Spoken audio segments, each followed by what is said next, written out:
Cricketer Nasir Hossain আর হেতের বউ তামিমা জিতে গেছে, পরকীয়া ফেম জিতে গেছে। কিন্তু রাকিব তামিমার যে প্রথম স্বামী হেতে মানতেই রাজি নাই যে হেতির বউ নাসিরের লগে আছে। ভাই তুমি এতটা বেহাইয়া কেমন হইছো? নাসিরের বিয়া করছে, নাসিরের একটা বাচ্চাও হয়েছে, অনেক বছর সংসার করছে, ওরা একজনের সাথে একজন খেলছে। তুমি তো বুঝতেছো তোমার বউ এখন ইনটেক নাই, ঠিক মতো নাই, সব তো জানো শুনছো। তারপরে তুমি বেহাইয়ার মতো কোর্টে যাইতেছো, হাই কোর্টে যাইতেছো, লাভ কি হইতেছে? কোনো লাভ আছে? কোনো লাভ হইতেছে না। উল্টা উকিলরা তোমার বই বই টিয়া খাইতেছে, কোনো লাভের হইতেছে না। আর লাস্টে দিয়ে কি হয়েছে? তুমি হাইরা গেছো, তুমি হাসছো, এটা কি কোনো কথা হয়েছে? এবার মুভ অন করো না ভাই, ওদের অলরেডি খেলা শেষ।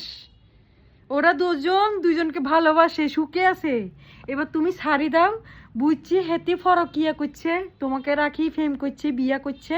হেতির শাস্তি আল্লাহ নিজে হাতে দিব, নিজেই দিব। এ দুনিয়াতে না হইলে ফরকালে দিব। কিন্তু তুমি মুভ অন করো না, তুমি বেহাইয়ের মতো ওর ফিসে ঘুরতেই আসো। কোনো লাভ আছে? এটা তো খাওয়া মাল। ছি, তুমি একটা বেহাইয়া।